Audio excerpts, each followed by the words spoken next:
शरीरस्य नेत्रयोरिव पक्ष्मणि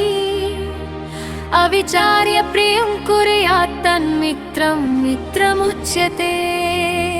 कराविव शरीरस्य नेत्रयोरिव पक्ष्मणि अविचार्य प्रियं कुर्यात् तन्मित्रं मित्रमुच्यते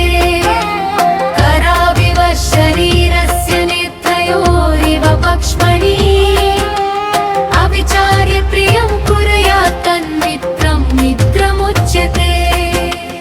उपकर्तुं प्रियवक्तुं कर्तुं स्नेहमकृत्रिमं सज्जनानां स्वभावोऽयं केनेन्दुः शिशिरीकृतः उपकर्तुं प्रियवक्तुं कर्तुं स्नेहमकृत्रिमं सज्जनानां स्वभावोऽयं केनेन्दुः शिशिरीकृतः उपकर्तुं प्रियवक्तुं कर्तुं स्नेहमकृत्रिमं सज्जनानां स्वभावोऽयं केनेन्दुः शिशिरीकृतः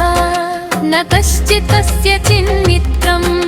न कश्चित् कस्यचित् रिपुः कारणेन हि जायन्ते मित्राणि रिपवस्तथा न कश्चित् कस्यचिन्मित्रं न कश्चित् कस्यचित् रिपुः कारणेन हि जायन्ते मित्राणि रिपवस्तथा न कश्चित् कस्यचिन्मित्रं न कश्चित् कस्यचित् रिपुः कारणेन हि जायन्ते मित्राणि रिपवस्तथा ददाति प्रतिगृह्णाति गुह्यमाख्याति पृच्छति भुङ्क्ते भोजयते चैव षड्विधं मित्रलक्षणम्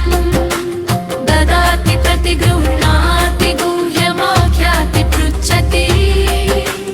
भुङ्क्ते भोजयते चैव षड्विधं मित्रलक्षणम् ददाति प्रतिगृह्णाति गुह्यमाख्याति पृच्छति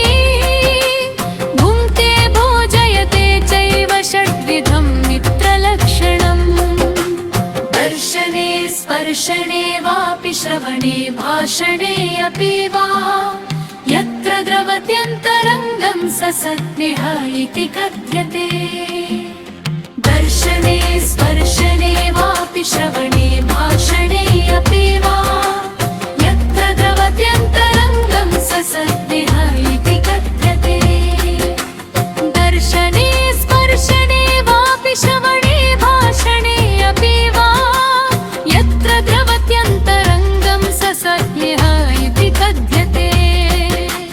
पापान् निवारयति योजयते हिताय गुह्यं निगूहति गुणान् प्रकटीकरोति आपद्गतं च न जहाति ददाति काले सन्मित्रलक्षणमिदं प्रवदन्ति सन्तः पापान् निवारयति योजयते हिताय गुह्यं निगूहति गुणान् प्रकटीकरोति आपद्गतं च न जहाति ददाति काले सन्मित्रलक्षणमिदं प्रवदन्ति सन्तः पापान् निवारयति योजयते हिताय गुह्यं निगूहति गुणान् प्रकटीकरोति आपद्गतं च न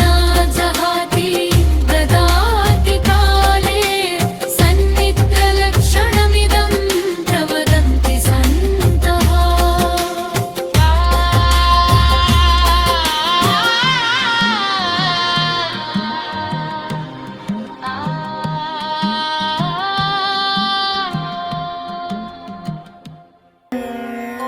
तिरुमञ्जनं